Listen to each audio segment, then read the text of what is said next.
तो आज हम सीखेंगे कि जनाजा अगर औरत का हो, मैयत औरत हो तो उसको कैसे कफन पहनाएंगे। ठीक है, तो देखिए सबसे पहले तो हम कफन जो काटने जानता है उससे कटवा लेंगे, या तो खुद हम सीखे हैं इससे पहले कि कफन कैसे काटना है। कफन काट लेंगे। कफन काटने के बाद जब कफन पहनाने की जब बारी आएगी तो सबसे पहले हम तागा बिछाएंगे। ये जो तागा है बांधने का, इसको बिछाएंगे बीच में, यानी कि कमर के पास, मैयत के कमर के पास। इसके बाद अगर औरत का जनाजा है, और खासकर आज हम औरत ही के बारे में सीख रहे हैं, मैयत औरत है तो तागा बिछाने के बाद सीना बंद बिछाएंगे। क्या बिछाएंगे? सीना बंद। क्योंकि सीना बंद सब कपड़ों से ऊपर होना चाहिए, इसलिए सीना बंद बिछाएंगे। और सीना बंद के बाद बड़ी चादर, सीना बंद के बाद बड़ी चादर।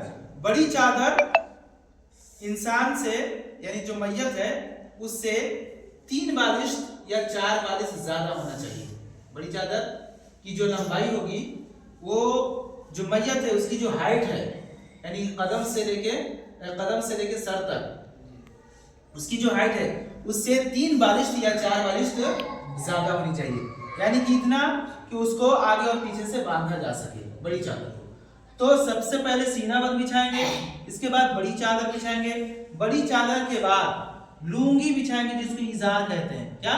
इजार कहते हैं। और उसके बाद फिर कफनी बिछाएंगे। क्या?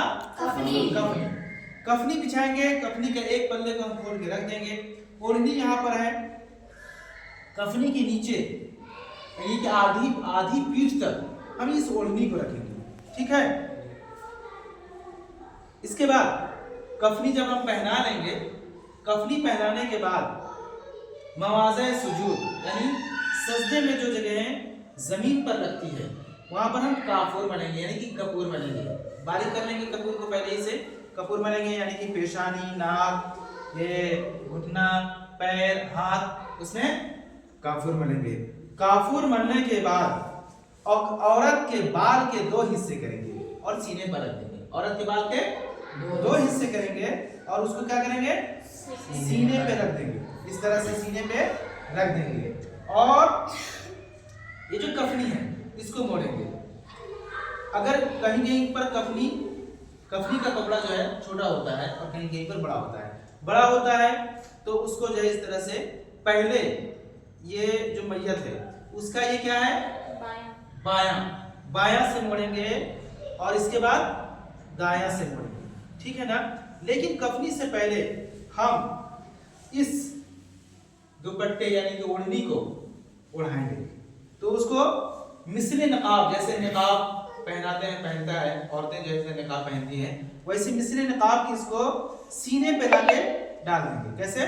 इस तरह से सीने पे लाके ऐसे डाल देंगे। इसको जो है जैसे जिंदगी में औरतें ओढ़ती हैं उस तरह से नहीं ओढ़ाना है, बस मिसले नकाब के सीने पे डाल देना है। औरत ये बाल के 2 हिस्से किए, मिसले नकाब के सीने पे डाल देना है। पहले या जो औरतें नहीं जानती हैं, पढ़ी लिखी नहीं है, वो जैसे दुनिया में ओढ़ते हैं वैसे ओढ़ाती हैं, तो वैसे नहीं ओढ़ाना है। ठीक है ना? ये जहालत है। मिसले नकाब के लाके डाल देंगे। इसकी लंबाई और चौड़ाई कितनी है वो थोड़ा सा बता देता हूँ। लंबाई है आधे पीठ से लेके सीने तक, लगभग 3 हाथ, और चौड़ाई एक कान की लौ से दूसरे कान के लौ तक। ठीक है, इसको रख दिए। और फिर ये कफनी को पहले बोलो बाएं तरफ से, इसके बाद फिर दाएं तरफ से मोड़ देंगे। इस पर जो भी जो है खुशबू वगैरह, इत्र वगैरह लगाना है वो सब लगा दिए।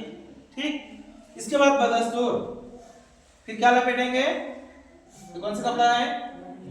लुंगी, इजार, जिसको इजार कहते हैं, हमारे भाषा में लुंगी कहते हैं। इसको लपेटेंगे पहले बाएं तरफ से और फिर दाएं तरफ से। दाएं ऊपर होना चाहिए। इसके बाद फिर क्या लपेटेंगे? बड़ी चादर पहले बाएं तरफ से, इसके बाद दाएं तरफ से। सबसे आखिर में क्या लपेटेंगे? सीना बंद। पहले बाएं तरफ से, फिर दाएं तरफ से, और इसको फिर बांध देंगे, नरमी के साथ इसको बांध लेंगे। बहुत टाइट भी नहीं और बहुत ढीला भी नहीं, बस इसको बांधने का एक ही मकसद है ताकि कफन उड़े मत, ताकि कफन उड़े मत। मैयत की बेसतरी ना हो। ये बांध दिए और फिर सर की जानिब से एक तागा से बांध दिए इस तरह से, है ना।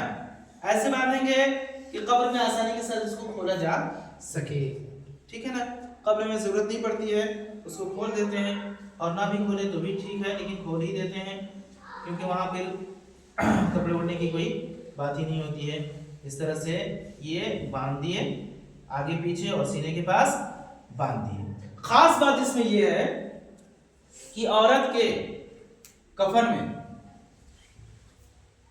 सबसे ऊपर सीने बंद को करेंगे। किसको? जाहिर सी बात है, जब सबसे ऊपर सीने बंद को करेंगे तो सबसे पहले उसको बिछाना पड़ेगा, है ना। बहुत सारे जाहिल लोग क्या करते हैं, यानी कि जो पढ़े लिखे नहीं हैं, पुराने लोग हैं, पुराने ख्याल के लोग हैं, वो इस कपड़े को बड़ी चादर के नीचे कर देते हैं। औरत में बड़ी चादर के नीचे कर देते हैं। इससे नुकसान क्या है कि मान लो हमारे यहाँ कोई हादसा हो गया है, उसमें कुछ औरतें, कुछ मर्दों, कुछ मर्द, कुछ औरतें इंतकाल हो गए हैं, तो वहां पर जब कफन पहनाएंगे और सारे मैयत एक जगह रखेंगे, तो वहां पर पहचान होनी चाहिए कि कौन मर्द का जनाजा है और कौन औरत का, है ना। तो वहां पर पहचान कैसे होगी? इसी कपड़े से। ये सीना बंद जो कपड़ा है ये ऊपर है तो समझेंगे कि ये औरत का है, और अगर ये सीना बंद नहीं है, बड़ी चादर है, तो समझेंगे ये मर्द का है।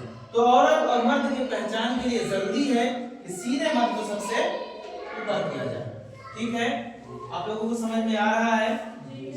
तो इस तरह से औरत को कफनाना है, कफन पहनाना है। बात समझ में आई? समझ लिए? तो कहीं पर भी अगर जनाजा हो और आप लोग वहां पहुंचे तो सही तौर पर कफन पहनाना सीखिए और सही तौर पर कफन पहनाइए। बहुत सारे लोग कहते हैं कि नहीं ऐसे करो, कोई इधर कहता है, कोई उधर कहता है। वहां पर पढ़े लिखे लोगों का होना बहुत जरूरी है ताकि कफन को सही से पहना सके। इस तरह से आज हमने औरतों को किस तरह से कफनाया जाता है ये हमने सीखा। इंशाअल्लाह ताला फिर आइंदा भी कुछ सीखेंगे।